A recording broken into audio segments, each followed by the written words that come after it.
खरं तर पेट्रोल 50 रुपयाला मिळू शकतं, पण आपण 100 रुपयापेक्षा जास्त का देतोय? आपल्या खिशाला, आपल्या रोजच्या जीवनाला थेट धक्का देणारा असा हा विषय आहे. पेट्रोल आणि डिझेलच्या वाढत्या किमती म्हणजे एक सततचा जळजळीत प्रश्न. पण खरंच पेट्रोल 50ला मिळू शकतं का? आणि जर हो तर का मिळत नाहीये? LPG सिलेंडर सुद्धा 50 रुपयांनी महाग झालाय. LPGचा आणि क्रूड ऑइलचा थेट संबंध कसा आहे थोडं खोलात जाऊन समजून घेऊया. मंडळी, बाकीच्या न्यूज चॅनल सारखी फक्त बातमी सांगायला मी आलेली नाहीये. मी आलीये तुमच्यापर्यंत खरं आणि पूर्ण सत्य पोचवायला, किंवा असंही म्हणा, गोंधळात टाकणाऱ्या ब्रेकिंग न्यूजपेक्षा मला तुमच्यासोबत बसून बेसिक गोष्टी आणि त्यांची कारणं समजून घेण्यात जास्त रस आहे. त्यामुळे सुरुवात करूया बेसिक पासून. क्रूड ऑइल, ब्रेंट ऑइल आणि बॅरेल म्हणजे नक्की काय?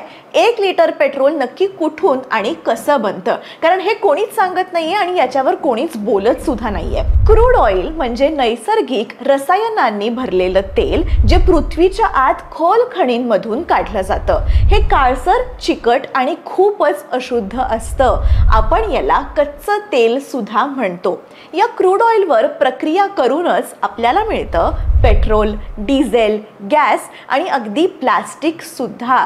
क्रूड ऑइल वेगवेगळ्या देशांमध्ये वेगवेगळ्या प्रकारचं असतं. त्यामध्येच एक खास प्रकार आहे ब्रेंट क्रूड ऑइल. आता ब्रेंट ऑइल हे जगभरातल्या पेट्रोलचा दर ठरवण्याचं एक स्टँडर्ड रेट मानलं जातं.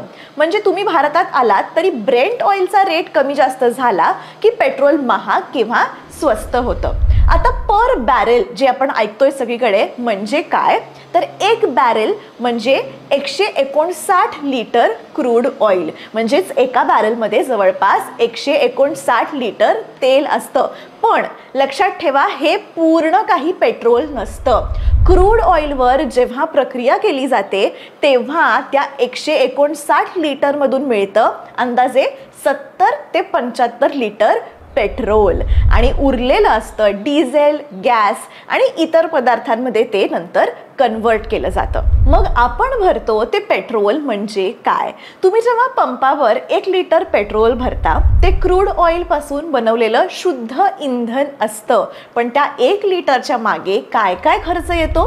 क्रूड ऑइलचा मूळ खर्च बघा, रिफायनिंग म्हणजे शुद्धीकरणाचा खर्च, दुसरा म्हणजे वाहतूक खर्च आणि सर्वात मोठा खर्च म्हणजे सरकारी टॅक्स.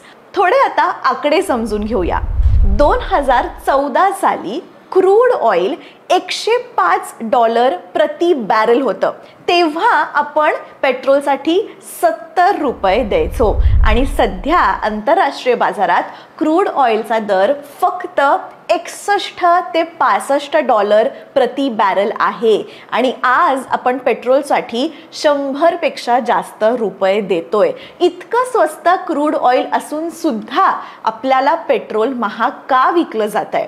त्याचं मुख्य कारण आहे सरकारी कर आणि 10 पटीने वाढवलेला नफा म्हणजेच प्रॉफिट.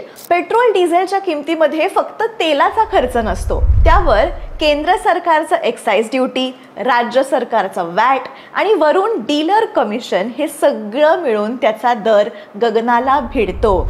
2014 साली पेट्रोलवरील एक्साइज ड्युटी फक्त 9.20 रुपये प्रति लिटर होती आणि डिझेलवर ही ड्युटी केवळ 3.46 रुपये इतकी होती.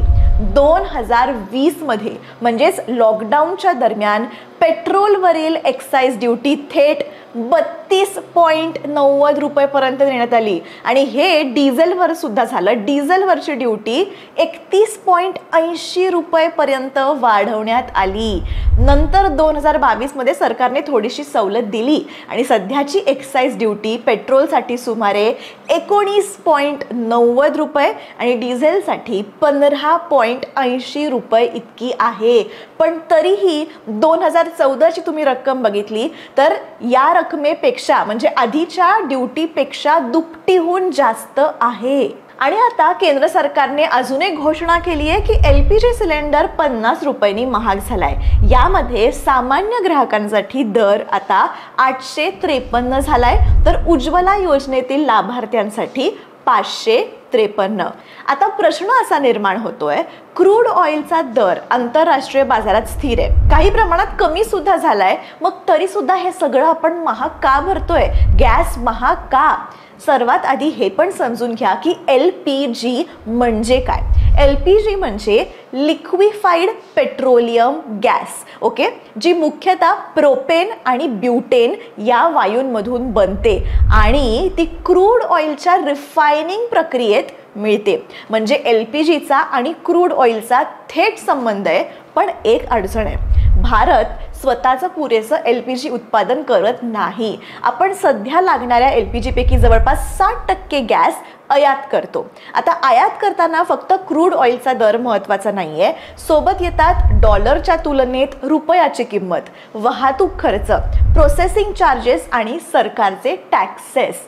फॉर एक्झाम्पल, सरकार LPGवर जास्त प्रमाणात सबसिडी देत नाही, पण सबसिडी दिल्यामुळे सरकारच्या खर्चात वाढ होते आणि या खर्चामुळेच सरकार काही वेळेला दर वाढवतो आणि सर्वसामान्य ग्राहकांवर जास्ती भार पडतो. आंतरराष्ट्रीय बाजारात इंधनाचा दर घसरलं तर आपल्याकडे LPG सारख्या जीवन आवश्यक गोष्टी महाग होत आहेत आणि ही एक आर्थिक गणिताची गोष्ट आहे, पण त्याचा हिशोब शेवटी आपल्याला जेवणाच्या घरात होतोय.